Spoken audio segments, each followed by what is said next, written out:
Elimination method. बेटा हम elimination method की बात कर रहे हैं। Linear equation in two variable में एलिमिनेशन मेथड से क्वेश्चन को कैसे सॉल्व करते हैं। अब आपके पास एलिमिनेशन मेथड है, नाम में ही क्लियर है कि एलिमिनेट करना है। मतलब आपके पास दो वेरिएबल है, इसमें से एक वेरिएबल एलिमिनेट होगा, या तो x होगा या तो y होगा। ये आप पे डिपेंड करता है कि आप किसको एलिमिनेट करना चाहते हैं।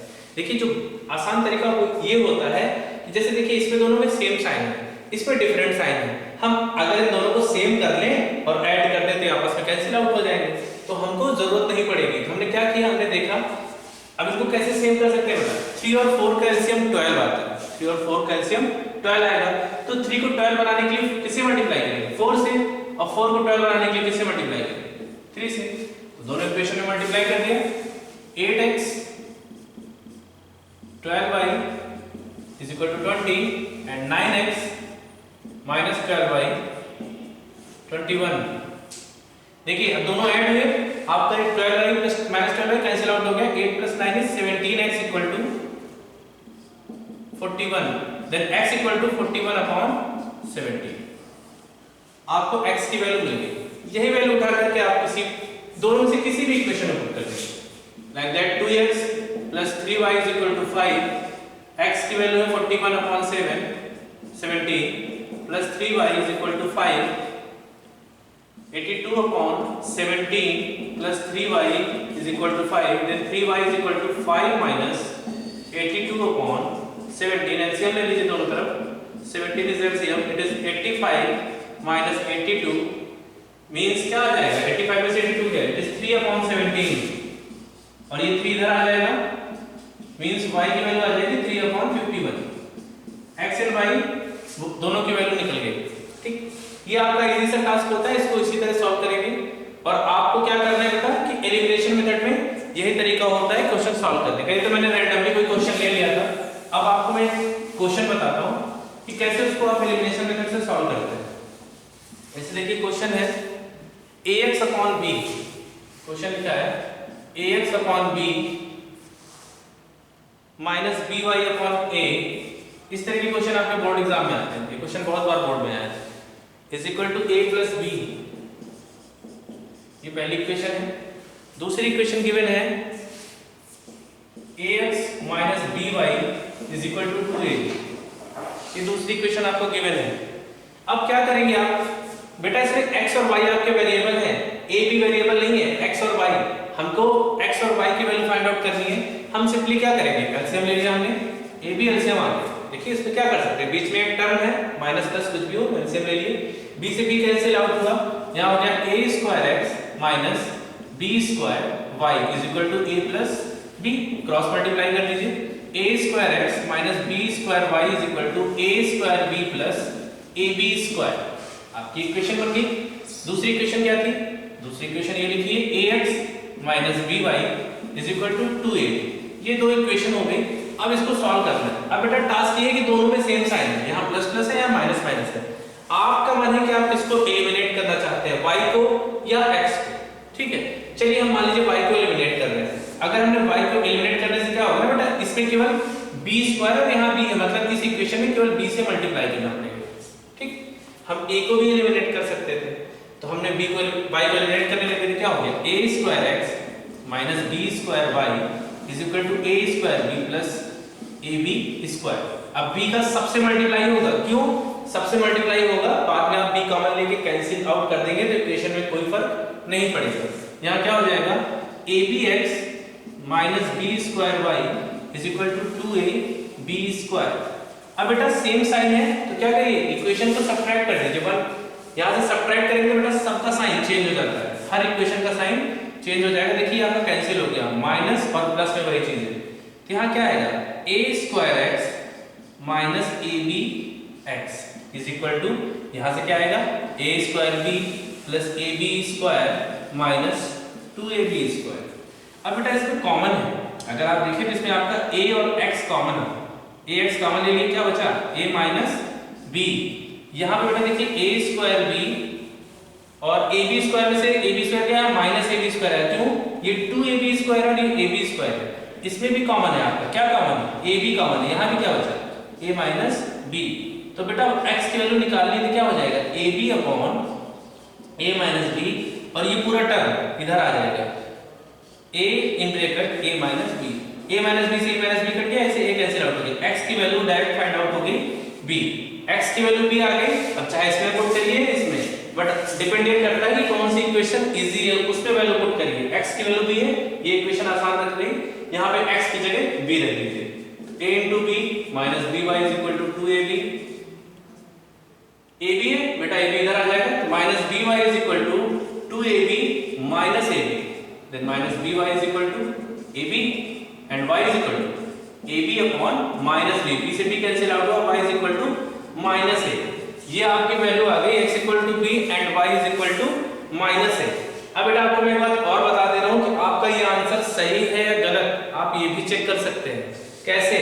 मान लीजिए आपके पास दोनों में से ये आसान इक्वेशन है, क्या है, ax माइनस by, आपको x और y की वैल्यू पता है, इसमें पुट कर दीजिए, 2ab आना चाहिए, x की वैल्यू क्या है, b, ये हो गया ab, ठीक है। अब y की वैल्यू क्या है, a, देखिए माइनस a रखेंगे तो ये माइनस माइनस क्या हो जाएगा, प्लस हो जाएगा, ab plus ab, it is 2ab, मतलब हमारा जो आंसर है वो 100% करेक्ट है। आप क्वेश्चन लगाने के बाद सॉल्यूशन भी चेक कर सकते हैं कि जो आपने किया है वो सही है या नहीं है। तो यही आपका एस्टिमेशन मेथड है। बाकी बेटा इसमें क्वेश्चन बहुत सारे हैं, आप उसको लगाइए, नहीं आता है तो बाद में आप मुझे मैसेज करके पूछ सकते हैं। अब हम बात करते हैं नेक्स्ट मेथड की, वो है क्रॉस मल्टीप्लिकेशन मेथड। काफी लेंथी चैप्टर है और ये आपसे बेटा प्रैक्टिस में आता है।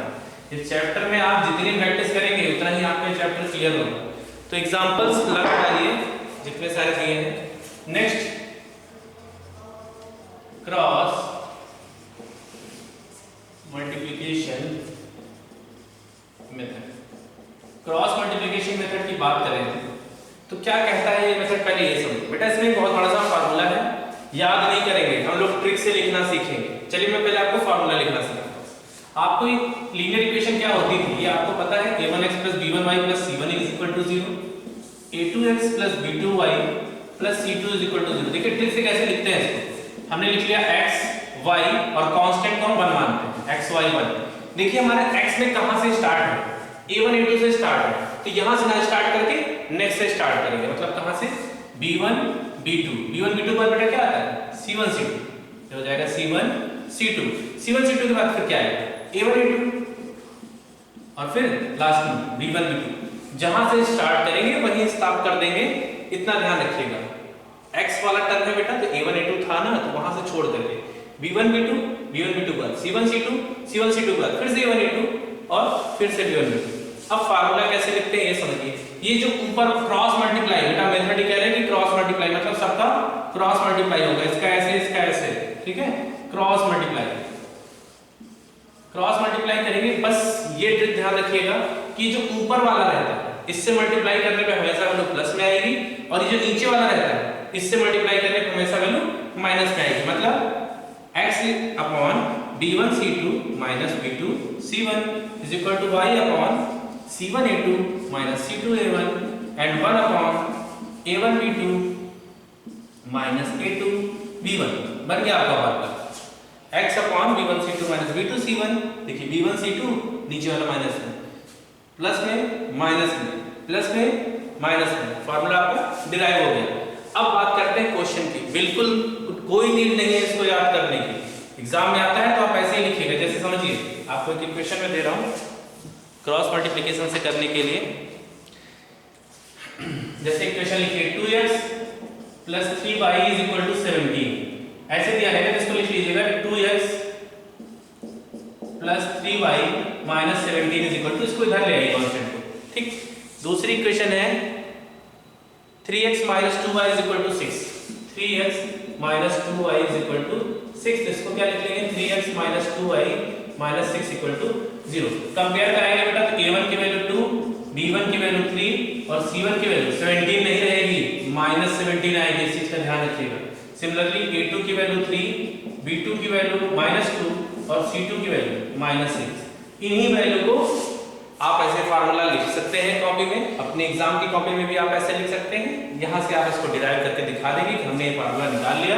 अगर क्रॉस मल्टीप्लिकेशन से आता है तो फिर आपको बस वैल्यू पुट करनी है। अब देखिए वैल्यू पुट करते वक्त बेटा बहुत ही आपको कंसंट्रेट रहना पड़ेगा, क्योंकि सिर्फ इस क्वेश्चन में माइनस प्लस की गलती होगी और आप पूरा क्वेश्चन गलत कर देंगे। देखिए एक आपका पहले b1 है, देखिए b1 की वैल्यू है 3 इंटू c2 की वैल्यू है -6 माइनस, बेटा इस ये माइनस आपको जहां भी मिलेगा यहां पे ऐसे ब्रैकेट लगा लीजिएगा, आपका क्वेश्चन 100% सही होगा, गलत होने के चांसेस खत्म हो जाएंगे। b2 देखिए आपका क्या है -2, बस यहां ब्रैकेट लगा लीजिएगा -2। c1 क्या है, अगर आपने ब्रैकेट लगा लिया तो आपसे गलती होगी ही नहीं। y अपॉन c1 की वैल्यू है -17, a2 की वैल्यू है 3 माइनस c2 की ब्रैकेट लगा लीजिए जहां माइनस मिल जाए, c2 की वैल्यू है आपकी -6 एंड a1 की वैल्यू है 2 is equal to 1 upon a1 की वैल्यू है 2 इंटू b2 की वैल्यू है -2 माइनस ब्रैकेट लगा लीजिए यहाँ पे a2 की वैल्यू है 3 इंटू b1 इसकी वैल्यू है 3। बस अब इसको सॉल्व कर लीजिए, x अपॉन 6 3 जा 18 -18 हो गया, माइनस माइनस प्लस और प्लस माइनस 17 2 जा 34, y अपॉन 17 3 जा 51 माइनस में और माइनस प्लस 6 2 जा 12, 1 अपॉन 2 2 जा 4 -4 एंड -9।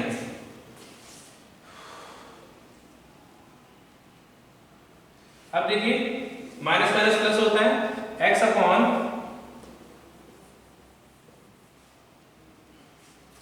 17 2 जा 34 और 18 it is 52 and y is upon -39 and 1 upon -13।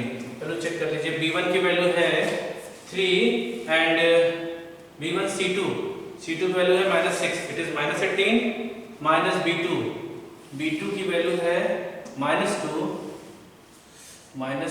And c1 की वैल्यू है -17 34 -34 एंड -18 -52। अब इतनी वैल्यू आ गई बेटा। इसके बाद अब आपको क्या करना है ये समझ लीजिए, यहां तक आपका ये हो गया। एक बार मैं रिकॉल कर रहा था कि कहीं कुछ प्लस माइनस मिस्टेक नहीं हुई, ब्रैकेट लगने के बाद होती भी नहीं है।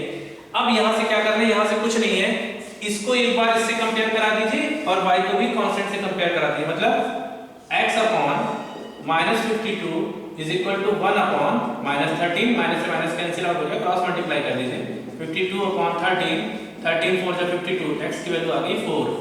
Similarly y upon -39 is equal to 1 upon -13, minus से माइनस कटा, क्रॉस मल्टीप्लाई कर दिए, y की वैल्यू आ गई 3।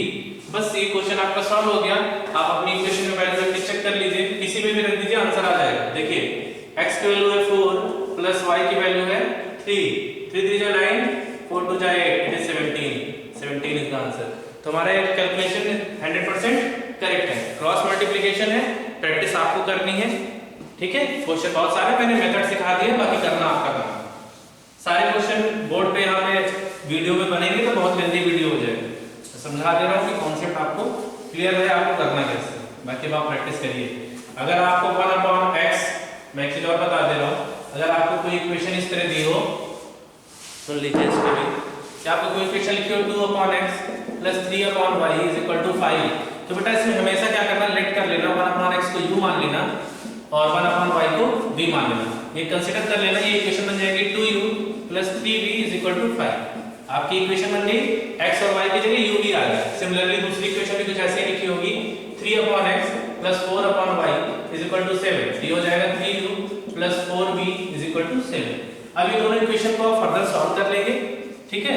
दोनों इक्वेशन को आपको सॉल्व करना आसान है, एस्टिमेशन मेथड से या क्रॉस मल्टीप्लिकेशन चाहे जिससे दिया हो, सॉल्व कर लीजिएगा। मान लीजिए एज्यूम करिए, मुझे नहीं पता क्या वैल्यू, मान लीजिए u की वैल्यू आ गई 1/2, तो ये आंसर नहीं होगा, आपको u की जगह 1/x पुट करना होगा, it is 1/x equal to 1/2, दोनों में से इक्वल हो जाएगा तो x की वैल्यू आ जाएगी 2, या क्रॉस मल्टीप्लाई कर लीजिए आपकी मर्जी से। सेम एज y की वैल्यू मान लीजिए आ गई है, v की वैल्यू आई है 1/3, v होता है 1/y, तो y की वैल्यू क्या है 3। इस तरह से आज क्वेश्चन करेंगे जिसमें आपका 1/x और 1/y के टर्म में रहेगा। चलिए लास्ट में आते हैं, आपको कुछ मैंने स्टार्टिंग में सॉल्यूशन बताया था कि क्यों इनफाइनाइट होता है, ठीक है। अब उसकी नीड आप पढ़ेगी, एक ही क्वेश्चन करा दे रहा हूँ, बात समझिए। अगर आपको क्वेश्चन कहता है, क्वेश्चन आपसे बोलता है कि कब इनफाइनाइट सोल्यूशन होता है, कब नो सोल्यूशन होता है, तो एक क्वेश्चन देखते हैं। जैसे मान लीजिए क्वेश्चन कह रहा है फाइंड द वैल्यू ऑफ के with the system of equation. एक इक्वेशन दी है x + 2y = 5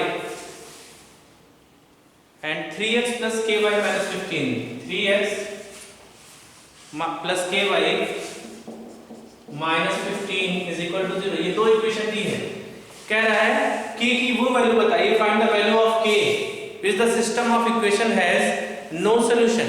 k का कोई सॉल्यूशन हो, k का नो सॉल्यूशन हो, k की एक ऐसी वैल्यू बताइए जिससे इसका नो सॉल्यूशन हो। पहले आपको ये रिकॉल करना है कि क्या होता था। मैं एक बार रिकॉल करवा दे रहा हूं।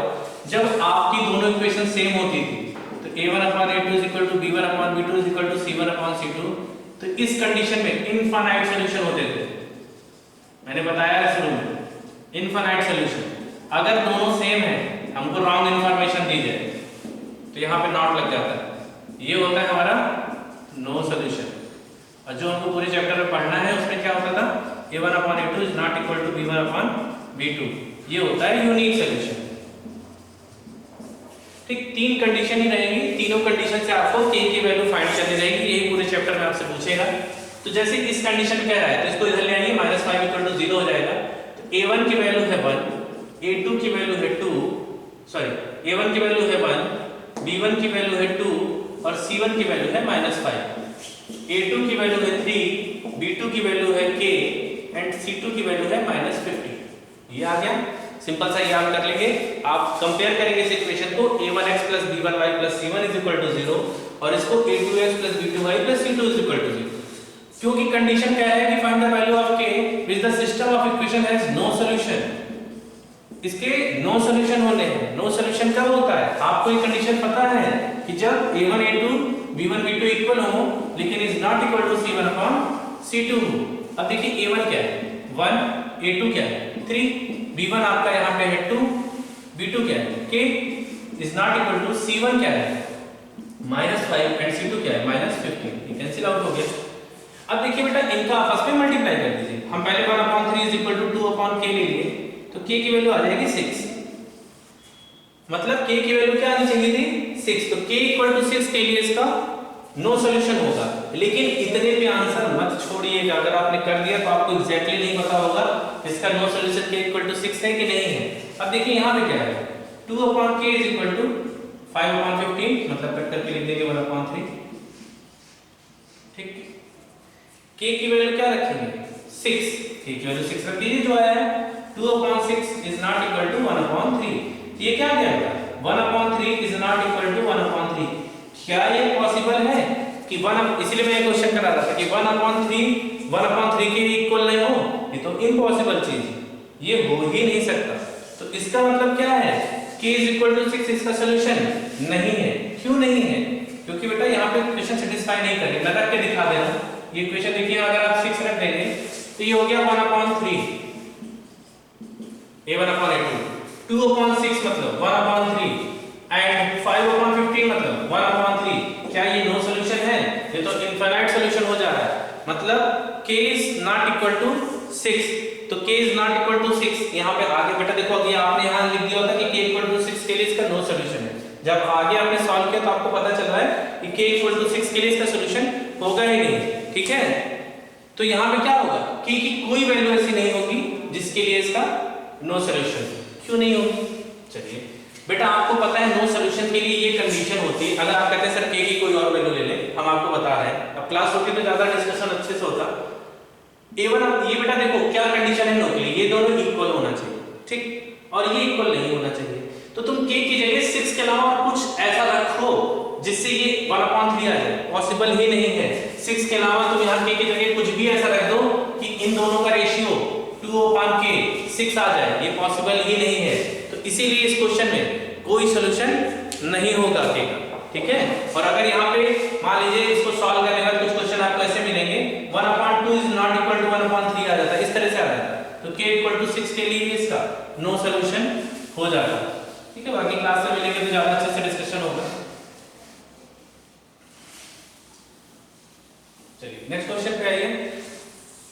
लास्ट क्वेश्चन है ये आ सकता है आपका, समझिए इनफाइनाइट सोल्यूशन, नो सोल्यूशन मैंने बता दिया।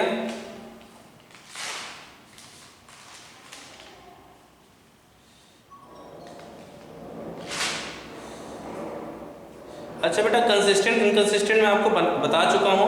मान लीजिए कि इक्वेशन है, यूनिक बता दूंगा, kx + 2y =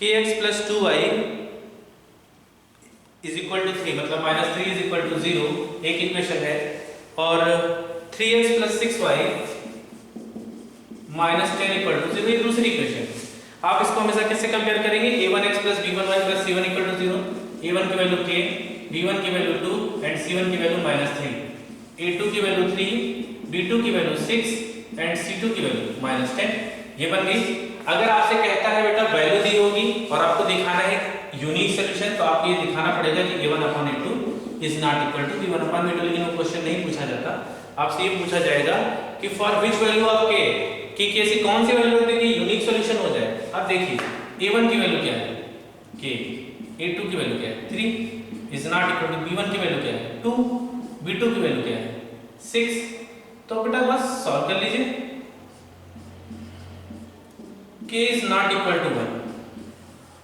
इसका मतलब क्या हुआ, मतलब समझिए बस, k ≠ 1, k की वैल्यू 1 छोड़ करके और कोई भी वैल्यू आप यहाँ पुट कर देंगे, इसका हमेशा यूनिक सॉल्यूशन होगा। क्यों, अगर आप यहाँ k की वैल्यू 1 पुट करेंगे तो हो जाएगा 1/3, 2/6 मतलब 1/3, तो ये यूनिक कहां से हुआ। अब 1 की जगह बेटा तुम कुछ भी पुट करो, ये अब यहाँ 1 की जगह तुम कुछ भी पुट करोगे, अब ये 1/3 नहीं होगा, क्योंकि 2/3, 3/3, 4/3 इस तरह बढ़ता चला जाएगा।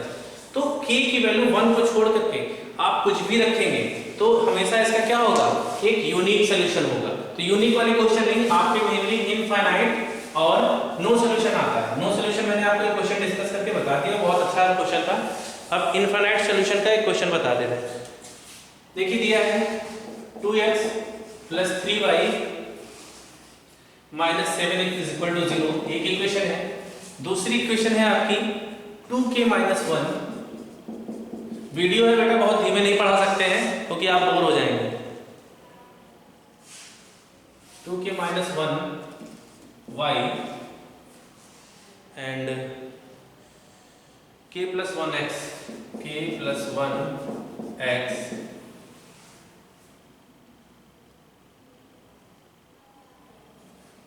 4k + 1, इस तरह इक्वेशन दीजिए। अच्छा मैं आपको एक चीज और बता दूं, एक गलती और बच्चे करते हैं, वो भी गलती मत करिए, जो मिस्टेक करते हैं वो बता रहा हूं। आप इसको इधर लाएंगे, आप लिखेंगे -4k - 1, ऐसा मत करिएगा, इधर लाइएगा, ऐसे माइनस लगा के इसको ब्रैकेट में डाल दीजिएगा, हमेशा ही करने की आदत डालिएगा। अब इसका इनफाइनाइट सॉल्यूशन कह रहा है, मतलब a1/a2 = b1/b2 = c1/c2 कह रहा है। a1 की वैल्यू क्या है 2, b1 की वैल्यू क्या है 3, c1 की वैल्यू क्या है -7, ठीक। a2 की वैल्यू क्या है k + 1, b2 की वैल्यू क्या है 2k - 1 एंड c2 की वैल्यू क्या है -4k + 1। क्यों ऐसा किया मैंने, क्योंकि बेटा c1/c2 करेंगे, माइनस से माइनस कैंसिल आउट हो जाएगा। तो देखिए a1 क्या है आपका 2/k + 1, b1 क्या है 3/2k - 1 एंड c1 क्या है आपका -7/4k + 1। देखिए कैंसिल आउट हो गया। अब इन दोनों को कंपेयर करा दीजिए, 2/k + 1 = 3/2k - 1, क्रॉस मल्टीप्लाई करिए, 2 2 जा 4k - 2 = 3k + 3, 4k - 3k = 3 + 2, k = 5, k = 5 आ गई। क्या इसी के लिए इसका इनफाइनाइट सॉल्यूशन होगा। बस बेटा आगे रख के चेक कर लो, बुक में जिस तरह सॉल्यूशन दिया उस तरह मत करना। बुक में क्या करता है क्रॉस मल्टीप्लाई करता है, आप मत करिएगा। 4k + 1 ये दिया है, आप k की वैल्यू 5 पुट करिए इसमें, k की जगह 5 रखेंगे तो 3/10 - 1 is 9 एंड 5 4 20 21। देखिए कट करेंगे, ये भी 1/3 = 7/31, 1/3। देखिए ये भी 1/3 आ गया, दोनों इक्वल है ना, और इक्वल ही होने थे, k की वैल्यू रखने पे इक्वल ही होने थे, इस मतलब k = 5 के लिए इस सिस्टम ऑफ इक्वेशन का इनफाइनाइट सॉल्यूशन होगा। ठीक है, तो ये आपका थर्ड चैप्टर का पूरा था, आपका लॉजिक जितना था मैंने सब कुछ बता दिया है। बस बेटा आपको क्या करना है, आप बैठिए क्वेश्चंस लगाइए, अगर नहीं आते मेरा नंबर है व्हाट्सएप नंबर नंबर है, मैसेज करिए, फोन करिए, बाकी मैं आपको डिस्कस कर दूंगा। Thank you, have a nice day.